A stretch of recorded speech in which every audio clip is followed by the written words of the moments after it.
किस तरीके से आते हैं उन चीज़ों को भी समझने की कोशिश करते हैं।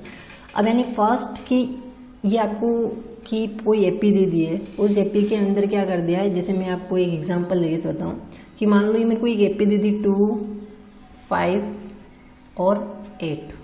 ओके, ये मेरे को एक एपी दे दी है और इसमें पूछ लिया कि फोर्थ टर्म कौन सी है, तो आप फटाक से बता दोगे सर थर्ड टर्म 8 है, तो 8 में इसका जो कॉमन डिफरेंस है वो ऐड कर देंगे तो फोर्थ टर्म आ जाएगी। ओके, सिंपल सी बात है कि अगर इनका जो कॉमन डिफरेंस है वो कॉमन डिफरेंस कितना है, तो कॉमन डिफरेंस आपको पता ही है, कॉमन डिफरेंस है इनका 5 - 2 दैट मीन्स 3। यहाँ से भी बता सकते हो सर दोनों का डिफरेंस है 3, इन दोनों का डिफरेंस भी है 3। अगर आप इसमें और 3 ऐड कर दोगे तो इसकी जो फोर्थ टर्म है, इसकी फोर्थ टर्म है वो आ जाएगी। सर 8 + 3 करेंगे तो यहाँ पे जो फोर्थ टर्म होगी वो 11 आ जाएगी। ठीक है, हाँ सर बिल्कुल सही बात है। लेकिन फोर्थ टर्म नहीं पूछ के क्वेश्चन के अंदर पूछा जा सकता है कि इसकी 18th टर्म कौन सी है, हो सकता है इसकी 50 टर्म पूछ ले यानी 50वीं टर्म कौन सी है। तो क्या इस तरीके से अपन जोड़ते जाएंगे तो जो टाइम कंज्यूम होगा वो क्या हो जाएगा, बहुत ज़्यादा कंज्यूम हो जाएगा। यानी आप इस तरीके से फिर 11 के अंदर 3 ऐड करोगे, फिर उसके बाद और 3 ऐड करते जाओगे, तो इस तरीके से हो सकता है हाँ 5-10 टर्म्स निकालनी है तो बड़ा आसान हो सकता है। लेकिन 100, 1000, 10,000 भी टर्म पूछ ली तो उस कंडीशन में ये जो मेथड है वो काम नहीं करता है। उस कंडीशन में अपन एक मेथड यूज़ करते हैं कि अपने को पास एक फॉर्मूला होता है nth टर्म निकाल, जो उसकी nth टर्म है ना वो फाइंड आउट करने का फॉर्मूला होता है कि किसी भी एपी के अंदर उसकी nth टर्म फाइंड आउट करनी, यानी nth टर्म जो भी फाइंड आउट करनी हो तो उस कंडीशन में एक फॉर्मूला होता है an = a + n - 1d। ये फॉर्मूला अपने पास होता है, ये आपको बात समझ में आएगी। अभी मैं इस पर क्वेश्चंस करूँगा, आपको बिल्कुल समझ में आ जाएगा। अब जैसे फॉर एग्जांपल मेरे को इस क्वेश्चन के अंदर ही पूछ लिया कि इसकी 20th टर्म यानी इसकी 20वीं टर्म कौन सी होगी, तो 20वीं टर्म फाइंड आउट करनी, तो डेट मीन्स जो इसकी जो n यानी कौन सी टर्म पूछी, 20वीं वाली पूछी, यानी n की जो वैल्यू हो जाएगी वो क्या हो जाएगी n, यानी मेरे को कौन सी टर्म फाइंड आउट करनी है, 20th टर्म फाइंड आउट करनी। तो मैं आराम से फाइंड आउट कर सकता हूँ। ए की वैल्यू अपन पिछले वीडियो में सीखी थे, यहाँ पे ए की वैल्यू हो जाएगी 2 + n कौन सी है 20 - 1 और डी की वैल्यू अपन ने फाइंड आउट की है 3। तो 2 प्लस यहाँ से हो जाएगा 19 × 3, तो यहाँ से 2 + 57 और 57 + 2 करोगे तो कितना आ जाएगा 59, यानी जो इसकी जो 20th टर्म होगी ना वो कौन सी हो जाएगी 59 हो जाएगी। यानी बड़ा आसान हो गया 50 तक। अब इस तरीके से 1000 भी पूछी होगी तो यहाँ पे सिर्फ 1000 लिखना है, 1000 लिखना है। कोई से भी टर्म पूछी हो तो इतने से यानी प्रोसेस में अपन उसकी टर्म्स को फाइंड आउट कर सकते, पता कर सकते। आई बात समझ में? तो इस तरीके से ये आपको समझ में आ गया होगा। इसी फॉर्मूले से अब यानी अपन बात करते हैं कि यहाँ से फॉर्मूला क्या है कि अगर मान लो आपको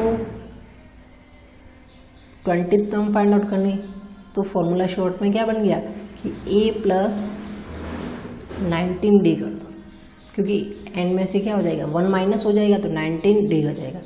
इसी तरीके से यहाँ पे फटाक से फाइंड आउट करने के लिए अपन क्या कर सकते हैं, जैसे मेरे को 38 टर्म पूछी तो मैं क्या लिख सकता हूँ कि सर a + 29d हो जाएगा। ओके, तो गुड। इस तरीके से मेरे को मान लो 47th टर्म पूछी है तो मैं क्या करूँगा a + 46d। ओके, 46d हो जाएगा। a अगर मान लो मेरे को 1000 भी पूछ लिया या फिर 10,000 भी पूछ लिया तो मैं क्या करूँगा a + यहाँ से क्या हो जाएगा 999 × d। इस तरीके से अपन फाइंड आउट कर सकते हैं बड़ी आराम से।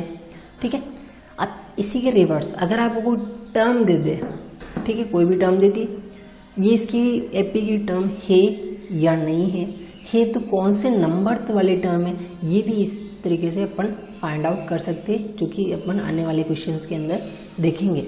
ओके, नेक्स्ट क्वेश्चंस करके देखते हैं तो आपको अच्छे से समझ में आ जाएगा। अब ये क्वेश्चन से अपने पास ये क्वेश्चंस क्या है, ये क्वेश्चन से आरबीएससी की जो बुक है उसकी एक्सरसाइज है 5.2, उसका क्वेश्चन नंबर 1 है और ये किसके द्वारा पढ़ाया जा रहा है, मेरे द्वारा, MS सर के द्वारा। ओके, अब ये जो 2 क्वेश्चन है मेरे पास, इनमें अपन बात करते हैं कि भाई ये क्वेश्चंस और एक ये क्वेश्चंस, पर मैं पहले ये सेकंड नंबर का क्वेश्चंस कराता हूँ क्योंकि इसके अंदर कोई रोड्स वोड्स नहीं है तो आपको थोड़ी समझने में आसानी हो जाएगी। अब यहाँ पे बात करते हैं कि सबसे पहले अपन फाइंड आउट करेंगे तो वैल्यू ऑफ ए, यानी ए का मान कितना है। ए का मान आप कहोगे सर इसका ए का मान है 2, क्यों है, क्योंकि हमने पिछले वीडियो में सीखा था कि ए जो होता है वो क्या होता है, फर्स्ट टर्म होती है, किसी भी एपी की फर्स्ट टर्म को ही ए कहा जाता है। ठीक है, ओके, तो फिर आप क्या फाइंड आउट करेंगे, डी की वैल्यू फाइंड आउट करेंगे। तो डी की वैल्यू फाइंड आउट करने के लिए क्या होता है फॉर्मूला, A2 माइनस, यानी A2 माइनस A1 कर दो या फिर A3 माइनस A2 कर दो, बात एक ही है। ओके, तो A2 की वैल्यू कितनी है, A2 की वैल्यू 7 माइनस 2, तो यहाँ से जो D की वैल्यू आनी है वो कितनी आनी है, 5 आ जाएगी। D की वैल्यू कितनी आ जाएगी, 5 आ जाएगी।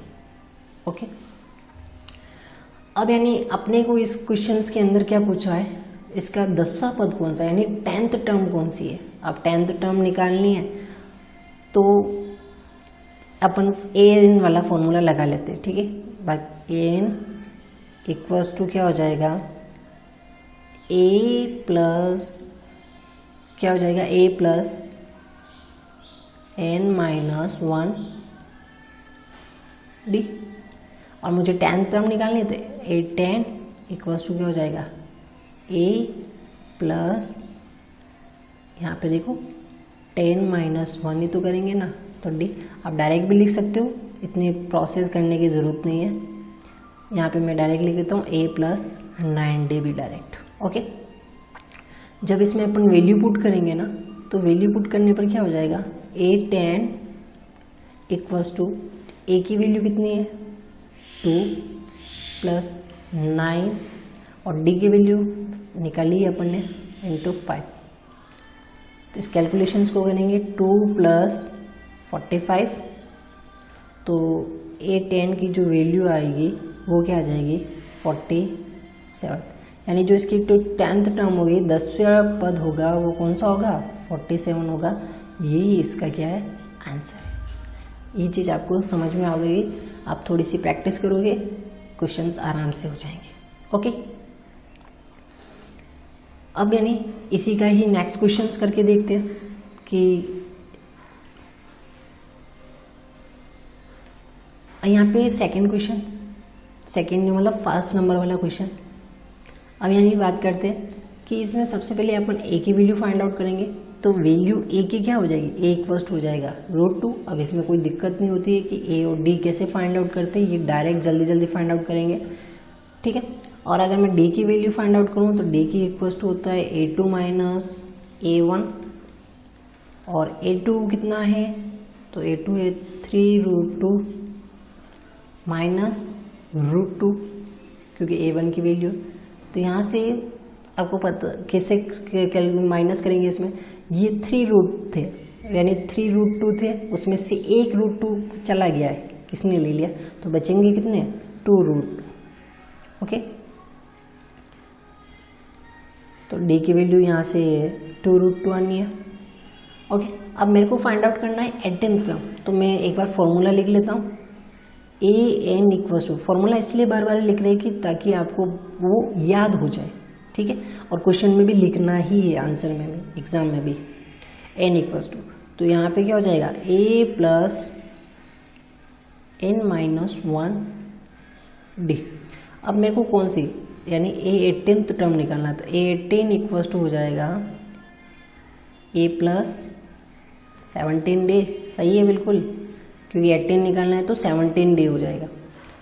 अब यहाँ पे फर्स्ट टर्म कौन सी है, √2 प्लस 17 इंटू डी की वैल्यू कितनी है 2√2। ओके, तो यहाँ से आपका √2 प्लस दोनों मल्टीप्लाई होंगे, 17 को 2 से मल्टीप्लाई करें तो 34√2, 34√2 में एक √2 और ऐड करेंगे तो 18 की जो वैल्यू आनी है वो कितनी हो जाएगी 35√2। ये इसका आंसर हो जाएगा। ओके,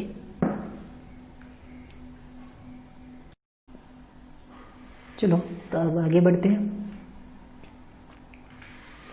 अब इसके अंदर दे रखा है कि एपी, अपने को एपी दे रखी है, ये अलग टाइप का क्वेश्चन है। इसके अंदर अपने को एक एपी दे रखी है और एपी के अंदर पूछ रखा है कि जो -81 है वो इस एपी के अंदर कौन सा टर्म है, कौन सा पद है, ये फाइंड आउट करना है।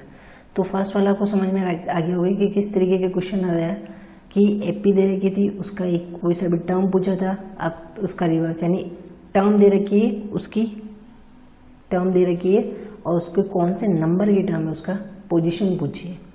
तो इसमें भी वही फाइंड आउट करेंगे।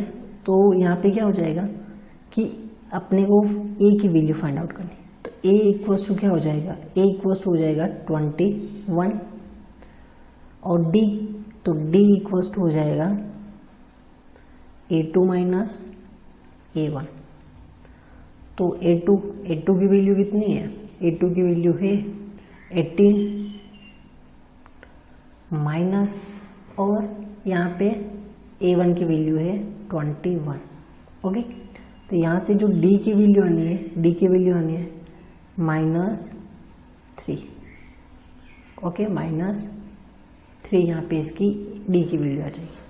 अब मेरे को पूछा है, अब फॉर्मूला वही लगेगा an इक्वल्स टू क्या है अपने पास a plus n minus 1 d, और an कितना है, कौन सी टर्म दे रखी है, तो ये अपने को पता नहीं, यानी लास्ट टर्म है, तो लास्ट टर्म को ही an बोल देंगे क्योंकि nth टर्म दे रखी है ना, तो अपन को ये टर्म पता नहीं है। यहाँ पे an इक्वल्स टू क्या हो जाएगा, या फिर इसको हटा देते चलो,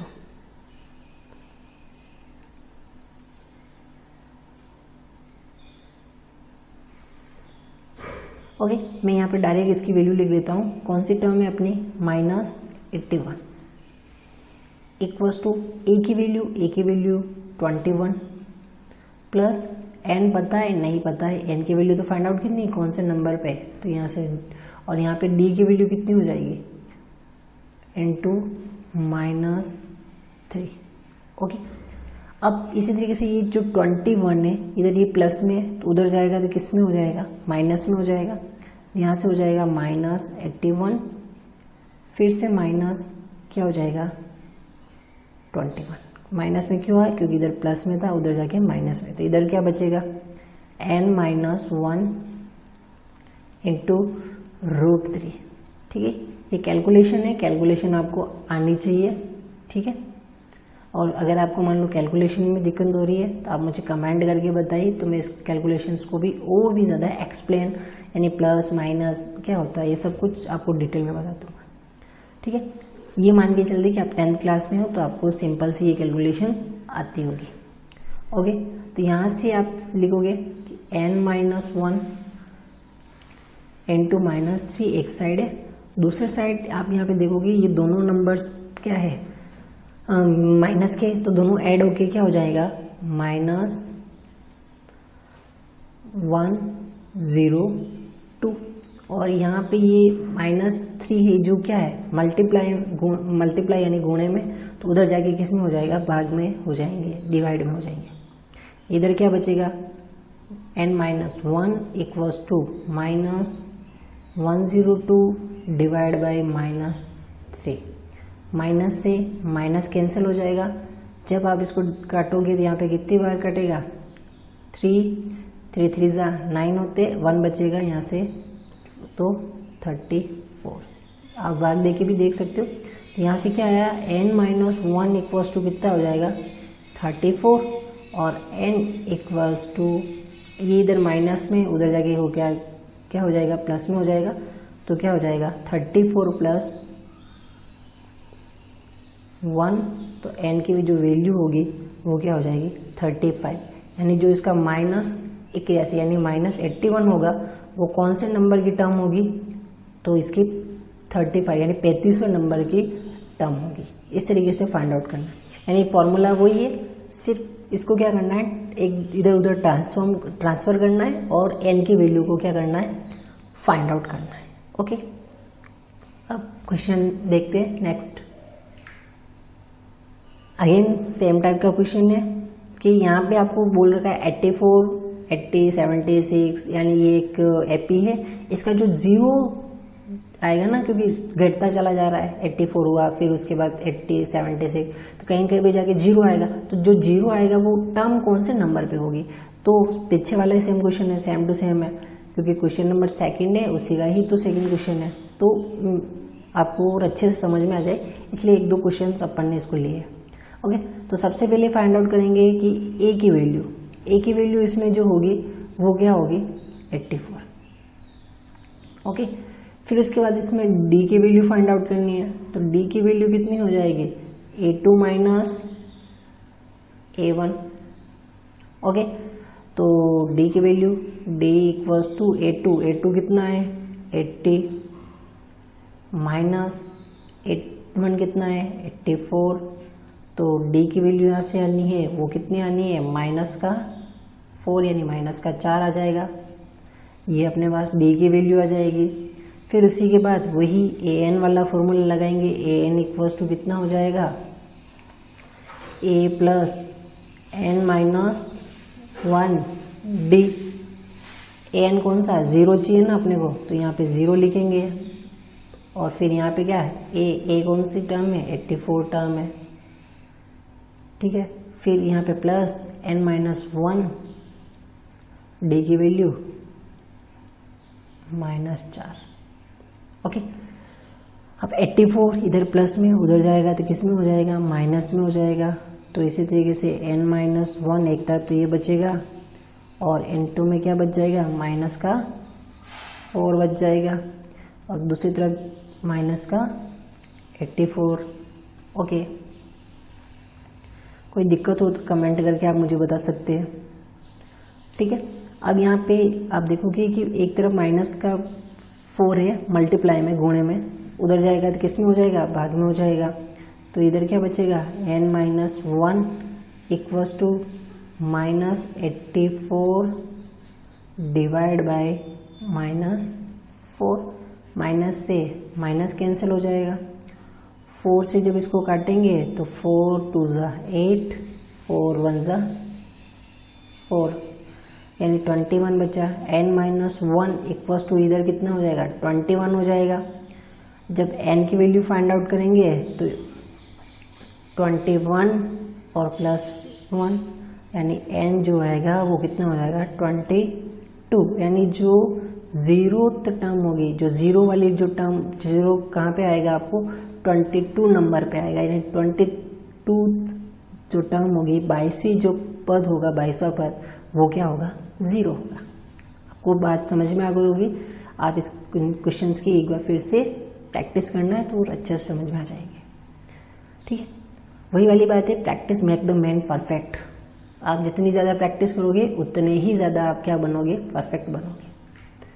अब नेक्स्ट बात करते हैं कि यहाँ पे पूछा गया है कि अपन ने 3 तरह के अभी 2 क्वेश्चन इसी में के अंदर 2 क्वेश्चन देख लिए कि एक के अंदर आपको एक टर्म दे रखी थी, कौन से नंबर पे आती है वो देखा था यहाँ पे कि भाई 81 कौन से नंबर पे आता है। फिर हो सकता है आपको 0 वाला पूछ ले कि 0 कौन से नंबर पे आता है। अब 3rd नंबर में ये क्वेश्चन पूछा है कि एक टर्म दे दिया आपको, कौन सी, ये दे दिया 301। अब पूछा है कि इस एपी में आती है कि नहीं आती है, पहले ये चेक करो, ठीक है, कि आती है या नहीं आती है, और आती है तो कौन से नंबर पे आती है, ये भी अपन साथ में पता करेंगे।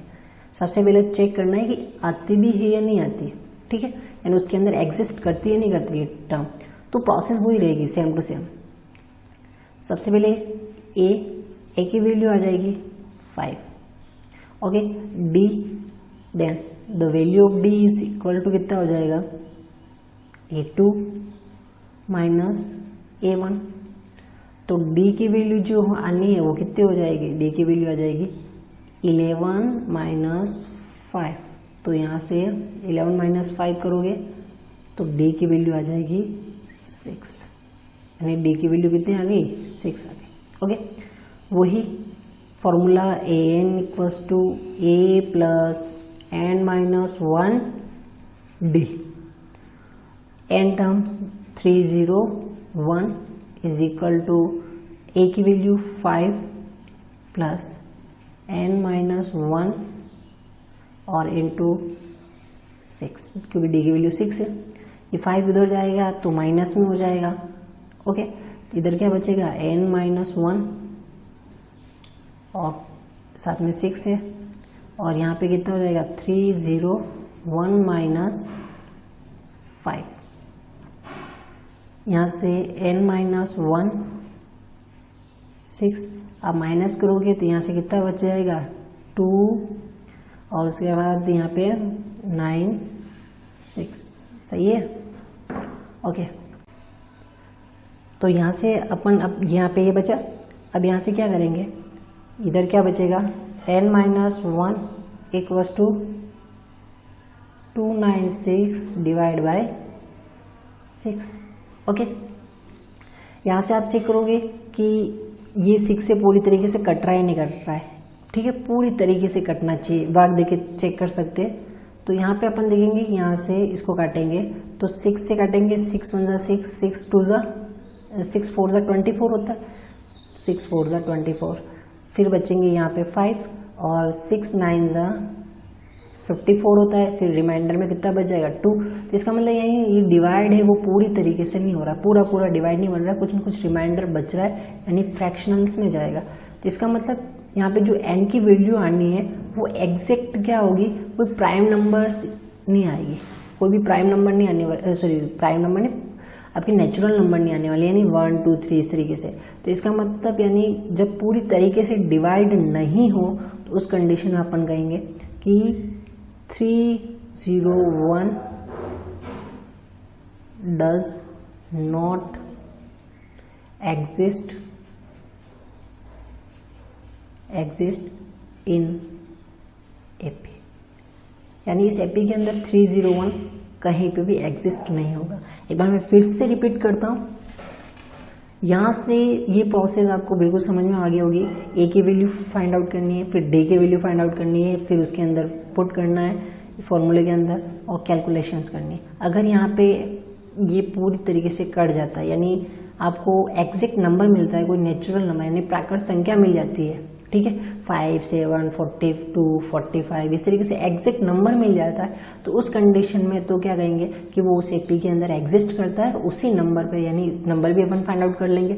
और अगर मान लो पूरी तरीके से नहीं करता है, पॉइंट्स में कुछ आंसर भी आते हैं, यानी 49 पॉइंट और आगे आंसर आ रहा है 49.3 आ रहा है, तो उस कंडीशन में यानी अपन कहेंगे कि ये जो नंबर से 301 वो इसके अंदर एग्जिस्ट नहीं करता है। आई बात समझ में आपको? अब नेक्स्ट क्वेश्चन है अपना कि अलग टाइप का क्वेश्चन है। यहाँ पे आपको देखने को मिल रहा होगा कि मेरे को कोई एपी नहीं दे रखी है, नहीं ए की वैल्यू दे रखी है, नहीं कोई डी की वैल्यू दे रखी है, सिर्फ और सिर्फ यहाँ पे 3 तरीके के टर्म्स, 2 तरीके के टर्म्स दे रखी है, उनकी वैल्यू दे रखी है, और थर्ड एक टर्म है उसकी वैल्यू पता करने के लिए पूछा है। ओके, तो ये कैसे करेंगे, जैसे इसके अंदर क्वेश्चन क्या है, यदि किसी एपी का छठा पद यानी और 7वां पद 19 और 41 है, यानी 19 और 41 है, तो 40वां पद क्या करना है, ज्ञात करना है, यानी 6th and 7th term of the AP is 19 and 41 respectively, then find out the 40th term of the AP, ये अपने को फाइंड आउट करना है। तो सबसे पहले अपन ने जो गिवन है वो गिवन फाइंड आउट कर लेंगे, ठीक है, क्या क्या अपने को दे रखा है गिवन। तो गिवन में अपने को दे रखा है 6 टर्म, यानी A6 की वैल्यू फाइंड आउट दे रखा है, कितनी दे रखी है, 19 दे रखा है। इसी तरीके से अपने को A17 है, वो कितना दे रखा है, A17 क्या है, 41 दे रखा है, और अपने से पूछा क्या है, A40 क्या करना है, फाइंड आउट करना है। ये चीज़ समझ में आ गई। क्वेश्चन है, क्वेश्चंस को अपन ने शॉर्ट में लिख लिया, क्या क्या गिवन है और क्या क्या अपने को फाइंड आउट करना है, ये सब कुछ अपने को क्लियर होना चाहिए। अब यानी A6 को आपको पता ही है, क्या लिख सकते हैं, A प्लस 5d डायरेक्ट, क्योंकि 6 नंबर का टर्म है तो 5d होगा, यानी इसको a plus 5d equals to क्या है दे रखा है 19। और इस तरीके से 17th टर्म है, 17 को क्या लिख सकेंगे a प्लस 16d, क्या लिख सकते a प्लस 16d और इक्वल्स टू क्या दे रखा है 41। क्या करेंगे यहाँ पे लाइन खींच देंगे, इक्वेशन फर्स्ट में से इक्वेशन सेकंड को, यानी इसमें से इसको क्या करेंगे माइनस करेंगे। यहाँ पे कुछ नहीं है तो प्लस है तो यहाँ पे क्या हो जाएगा माइनस, यहाँ पे प्लस है तो यहाँ पे क्या हो जाएगा माइनस, यहाँ पे प्लस है तो यहाँ पे क्या हो जाएगा माइनस। ये जो a है वो प्लस का है, ये a है जो इस साइन को देखना आप, इस साइन को, ठीक है, माइनस का है तो ये दोनों आपस में क्या हो जाएंगे कट जाएंगे। इसी तरीके से ये प्लस का 5d और ये माइनस का 16d, तो माइनस के 16d में से 5d जाएंगे तो कितना बचेगा माइनस का 11d। इक्वल में क्या बचेगा, माइनस के 41 में से आपको क्या करना है 19 को माइनस करना है, क्योंकि 19 प्लस का है 41 क्या है आपका किसका है माइनस का है, और 19 क्या है प्लस का है। तो इस तरीके से क्या करना है माइनस करोगे, 41 में से क्या करोगे 19 माइनस करोगे, तो आंसर क्या आएगा माइनस का 22। ओके, अब d की वैल्यू फाइंड आउट करनी है तो d इक्वल्स यहाँ से हो जाएगा -22 और डिवाइड में क्या हो जाएगा माइनस का 11, माइनस से माइनस कट जाएगा, 11 से इसको काटेंगे तो 2 आ जाएगा, यानी d की जो वैल्यू आएगी वो कितनी हो जाएगी 2। ओके, अब यानी अपने को a की वैल्यू पता करनी, क्योंकि इसके लिए अपने को क्या चाहिए यहाँ पे a प्लस 39d, तो d की वैल्यू तो अपन ने यहाँ से फाइंड आउट कर ली। अब a की वैल्यू और चाहिए तो a की वैल्यू के लिए क्या करेंगे d की वैल्यू को इन दोनों इक्वेशन में से कहीं पे भी पुट करके a की वैल्यू फाइंड आउट कर लेंगे। जैसे मेरे पास a प्लस 5d है इक्वल्स टू क्या हो जाएगा 19, a प्लस 5 इंटू डी की वैल्यू अपन ने फाइंड आउट कर ली कितनी 2 इक्वल्स टू कितना हो जाएगा 19, तो ये प्लस यहाँ से कितना हो जाएगा ये 10 इक्वल्स टू 19 और a इक्वल्स टू यहाँ से हो जाएगा 19 माइनस 10, डैट मीन्स a की वैल्यू जो आएगी वो कितनी हो जाएगी 9। ओके, a की वैल्यू जो आएगी वो कितनी हो जाएगी 9 हो जाएगी। अब a की वैल्यू भी पता चल गई है, d की वैल्यू भी पता चल गई है, तो a40 की वैल्यू फाइंड आउट करना आसान हो जाएगा। a40 इक्वल्स टू कितना हो जाएगा, फॉर्मूला बताइए था a प्लस 39d। ओके, और यहाँ से a की वैल्यू 9 प्लस 39 इंटू 2, जब इस कैलकुलेशंस को करेंगे तो 9 प्लस 39 को इस 2 से मल्टीप्लाई करोगे तो यहाँ पे कितना आएगा 8, 3 2 6 और एक कितना हो जाएगा 7, और a जो 40 की जो वैल्यू होगी वो हो जाएगी जब इसमें 9 ऐड करोगे तो 87। ये इसका क्या होगा आंसर होगा। अब बाकी की क्वेश्चन अपन नेक्स्ट क्लास में देखेंगे, आने वाली क्लासेस में देखेंगे। तब तक आप इन क्वेश्चंस की प्रैक्टिस कीजिए और अपनी बुक्स के अंदर जो भी मैंने क्वेश्चन छोड़ दिए हो सकता है वो सेम टाइप के होंगे, इसी वजह से छोड़े हैं, तो आप उन क्वेश्चंस की प्रैक्टिस कीजिए। अगर नहीं आता है तो आप मुझे कमेंट करके बता सकते हैं। Thank you so much for watching this video.